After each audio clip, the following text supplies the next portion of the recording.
What's up, everybody? Freight Skaters back again. Are you ready to figure out what's going on with this 2023 Peterbilt 579? It's been a long time coming. We're going to get through the walkthrough on this truck, and we're also going to do some Freightliner comparisons with the Freightliner, and we're going to talk to you about what kind of extras you can get on this bad boy when you order it and lease through Prime Inc. So, as always, thanks for watching. Let's get into it.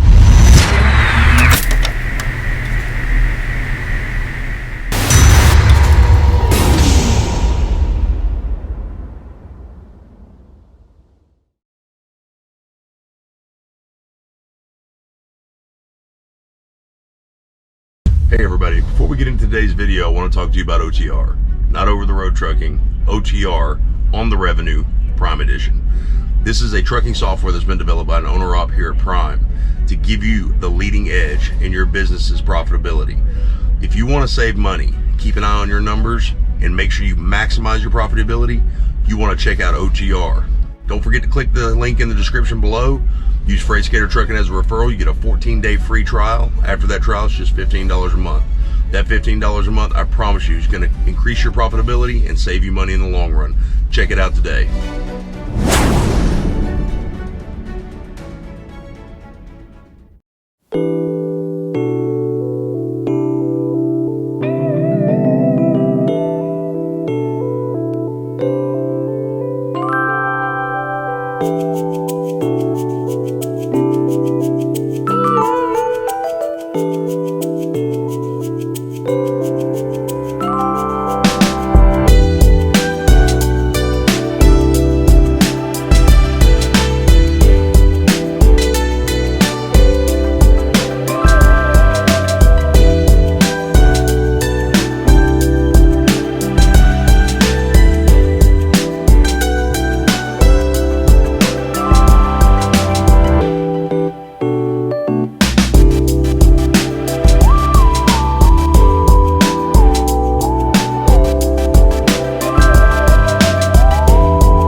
First thing we're going to talk about is the exterior of this truck. It's beautifully detailed, a ton of crisp body lines.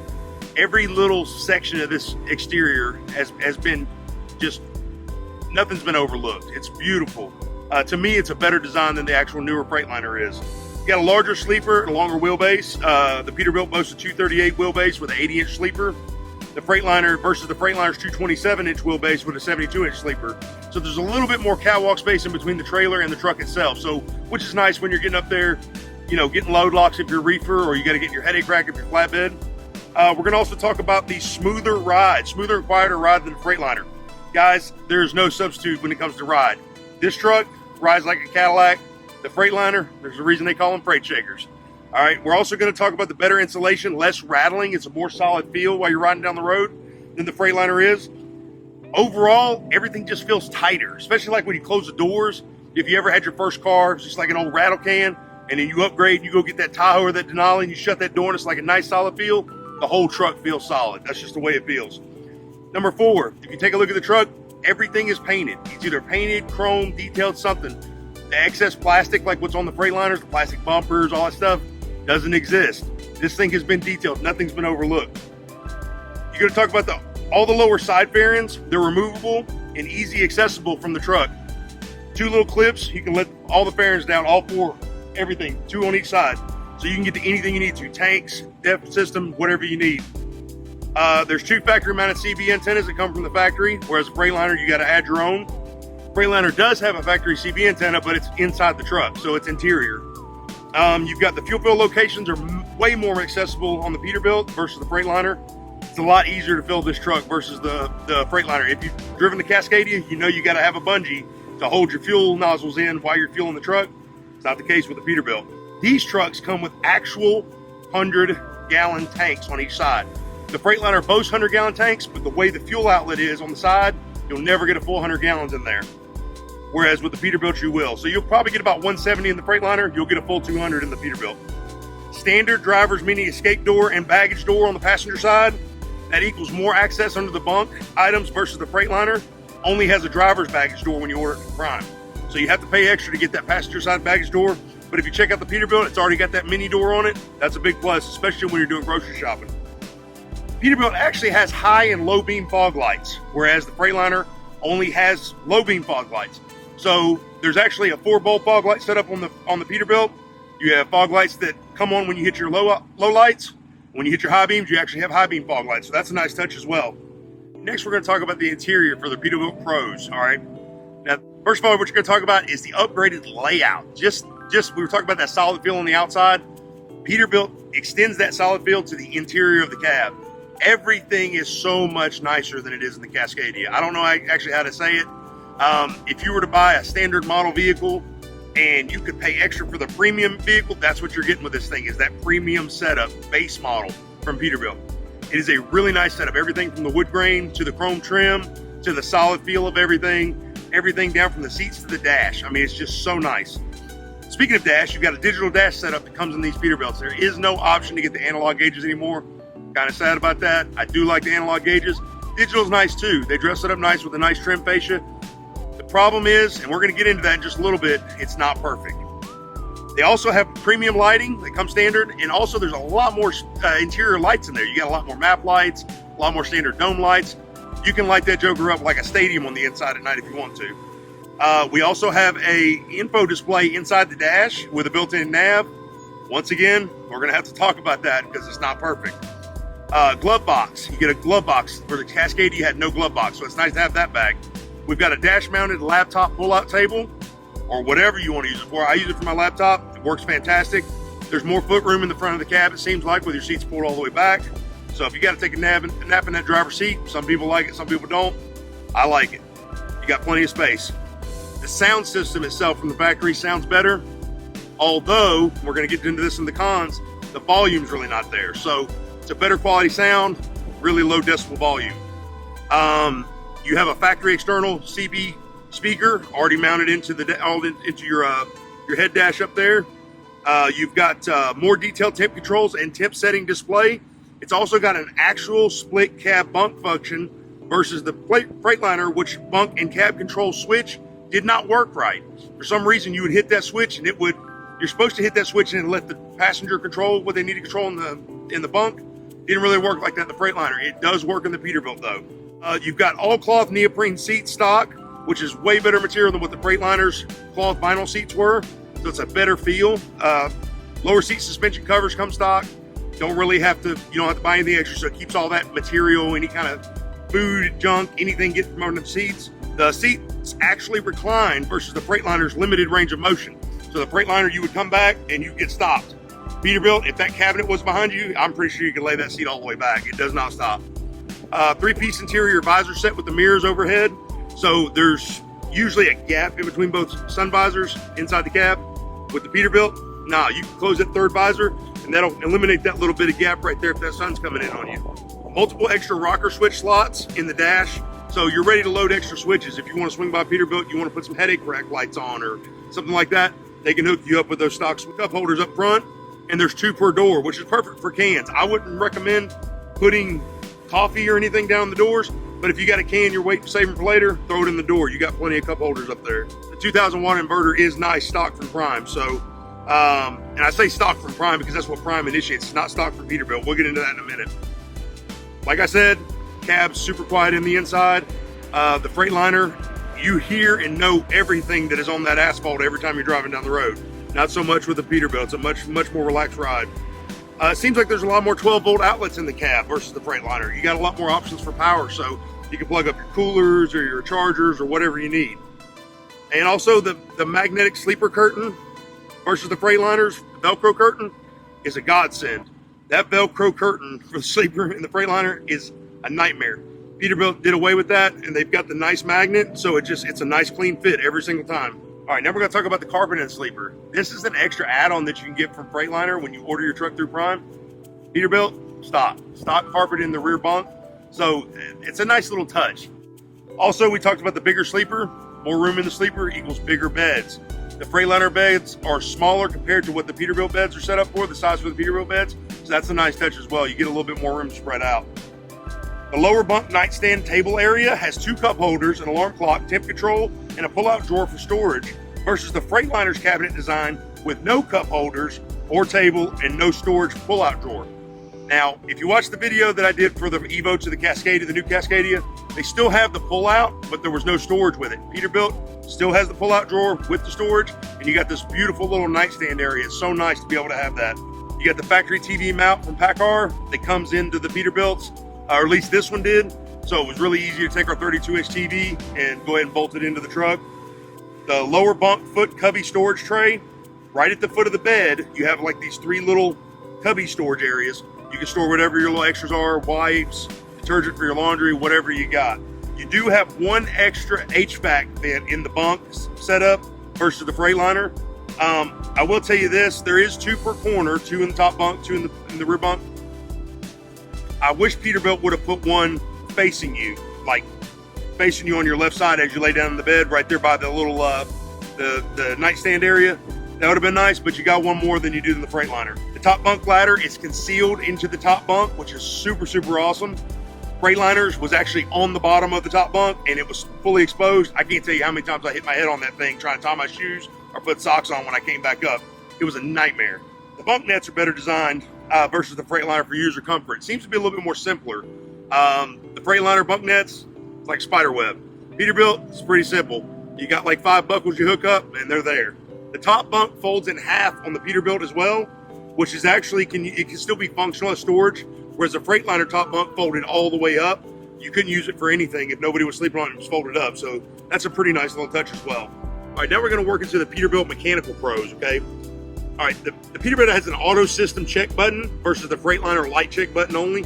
This will actually check all of your systems, your engine, your transmission, your trailer, everything. And it's such a nice little feature, guys. So every time you go to hook up to a trailer, every time you go to do your pre-trip, post-trip, hit that little button. That'll help you out a lot as well as you're walking around. You can do your walk-arounds, come back to the truck, and it'll give you an update on how that system check went. Manual regen available versus Freightliner. Freightliner has to be done by a tech. This may be just my truck, but I was able to initiate a manual regen the second day we had the truck. It opted for it on the dash, and I hit the button and it did it. So you can also disable one while it's happening as well. As far as the automated manual shifting, Peterbilt offers a true manual shift mode versus the Freightliner's manual slap override setup. So in the Peterbilt, if you want to hold a certain gear, like say 12th gear, you can put that manual button mode on. It will not come out of 12th gear unless you put it on Jake brake max or you turn the manual mode off. So versus Freightliner, if you tried to slap the manual into another gear, if the system wanted to override it, it would override it every time, and there's nothing you can do about it. Speaking of Jakes, we have 4-stage Jakes versus the Freightliner's 3. Peterbilt boasts of 4-stage Jakes, stage 1, 2, 3, and max. So like I said, you put it in max Jake settings, the truck's going to take over and it's going to do what it feels like best. Where in the Freightliner, you only have 3 stages, and the Jakes on the Pete they seem a little more friendly. The ones in the Freightliner were just vicious. We're talking about the trans clutch. If you've ever driven a new Cascadia or even the Evo, you tend to have a clutch overheating issue. You're trying to back a heavy trailer in up a hill. Don't have that in the Peterbilt. That does not exist. I've never had to do it. Doesn't matter where I'm trying to back in, how much weight I've got. The trans clutch is not easily overheated versus backing in the Freightliner. Auto creep mode is 3 miles an hour on the Peterbilt. Doesn't matter if it's forward or reverse. As soon as you let off the brake, that thing is moving. You got to be careful bumping docks too. You will slam into a dock. You think 3 miles an hour is not that big of a deal? Take a trailer and put it in a dock at 3 miles an hour and find out how you feel about it then. It's also it's very strong versus the Freightliner's fuel pedal activated creep mode, which is not very strong. So if you're in the Freightliner, you touch that fuel pedal, you got to let it initiate, and then it starts to pull forward. With the Peterbilt, you just let your foot off the brake and it goes. The Peterbilt pulls extremely well uphill, loaded heavy. It pulls really, really hard versus the Freightliner to me. The Freightliner seemed to bog down when you're really, really heavy. The Peterbilt just screams up those hills. Also, the air horn seems to be a little bit louder. I don't know what Freightliner did with the air horn, but compared to this Peterbilt air horn, the Freightliner's was not nearly as loud. It's also got a nice braided pull handle as well. The washer jug also has the low level sensor, whereas on Freightliner, you got to order that extra. All right, now we're going to move into the cons of the Peterbilt, because as always, nothing's perfect, right? So we're going to talk about the exterior first. First of all, if you ordered before January of 2023 through Prime Inc., if you look at this truck here, there are no cab fillers in between the body and the cab. And there's also no chin splitter. There's no aerodynamics below the lower fairings. None of that. Okay, so that was what was called the Aero Max package. You had to actually order that through Prime to get that on your truck. Anything ordered after January 2023 through Prime has that automatically on it. The new Aero Max package consists of the mirrors and the flow belows kits for the back and the mud flaps. So regardless of that, I think the truck looks fantastic. The only problem is you got that gap below the cab. It's kind of an eyesore. The right side baggage door is very hard to shut on the Peterbilt. It really should have been designed like the half door on the driver's side, where it had a movable handle, locking latch, and everything. I mean, you really got to work to get that right door shut on the Peterbilt. For some reason, it's super hard to do. Also, the left side escape door has no child lock on it. So if you're like me and you come get your kids to go on a few trips with you, your child could easily reach over, open that door while you're riding down the road. That's a safety feature. So that's kind of a hazard. So Peterbilt should really look into putting a child lock on that inside door, on that little half escape door. Now let's get to the interior. Between the front seats versus the Freightliner, there's a lot smaller space. So if you're a big guy like me, you're pretty much having to turn sideways to get in between those seats to get up in the front of the cab. So that's a little bit of a downside. The roller design button on the steering wheel for the controls, I can't tell you how many times I've just been making a turn, and as soon as you hit that roller button, it just changes everything on your dash. So they could have done a little bit better on that as well. It's very aggravating versus the Freightliner's alarm keypad and buttons. So it's a nuisance. Now, when you're talking about short people, you have more foot room up against the floorboard there. You're going to have to sit closer to the dash. It's going to be a little bit harder to reach the pedals because the footwell is a little bit deeper than it is on the Freightliner. The Freightliner, the newer Freightliners, they had the 3 cup holders right up front for the driver. Unfortunately, that 3rd cup holder is in the door, in the driver's side door, and not right there. So that's a little bit of a nuisance too. Like I said, you can put cans in those doors, but you don't want to put like a coffee cup or an open bottle or something right there because it could end up, splashing out. The 12-volt outlets in the front for the drivers and passenger, they're right behind the cup holders. I can't understand this. You've got your coffee cup sitting there and you got your phone charger plugged in. Your coffee spills out on your phone charger. Guess what? You got a fuse that just blew. Why in the heck would they do that? Why wouldn't they put it up on the dash away from everything? All right, now let's get into the nav display system. This thing looks great, right? It's real cool. You got a little TV in the dash, got a little display for your stuff. It's very laggy and glitchy. It constantly wants to close all the apps. The launcher shuts down. It's old technology. Peterbilt really needs to invest in getting something with Apple Play or something in there that's updated, because that nav system and display system is garbage in my opinion. It's just looks. Basically all I use it for is a clock. Now, if you look up above your head up here in the Peterbilt, you got a lot versus the Freightliner, you got a lack of valuable storage above the driver and passenger cab. There's a couple little small shallow cabinets and 3 little cubby holes, versus the Freightliner had multiple deep well cabinets you can put stuff in. Those cabinets, those cubby holes, should be enclosed just like they were on the Freightliner, because you can't really put much up there without it wanting to fall out. God forbid you hit a bad patch on the asphalt or something. So that's another downside. Prime puts the right way gauge in a very inconvenient, inconspicuous location. You almost have to be standing on the side of the step to be able to look at this thing. Also, the bunk curtain easily comes unsnapped from the top track and the sides of the cab on the top track. Peterbilt should have made a 3-inch extra curtain as well, because that magnet wants to pull apart. It's very, very tight once you get it closed. Who does this? There's only 1 armrest per seat when you order it from Prime. You have to pay extra to get an extra armrest on your seats. It makes absolutely no sense to me. I get in the truck and there's 1 armrest per seat. What do I only have 1 arm? Like, what are you thinking about? Now we're going to move on to the cons from the mechanical side of the Peterbilt. All right, first of all, much wider turning radius than a Freightliner. So pick your spots wisely. If you're looking at something you're going to back into, just remember, the least amount of space you got, the lesser space that you have, the harder it's going to be able to back into. The air suspension compressor. My God, this thing sounds like a little mini Gatling gun. And I'm told by Peterbilt it's got a silencer on it. Are you kidding me? Dude, I couldn't pull up next to somebody at a stop sign without thinking I'm shooting them. This thing's so loud. Also, this is ridiculous. No cruise at all if the wipers are on.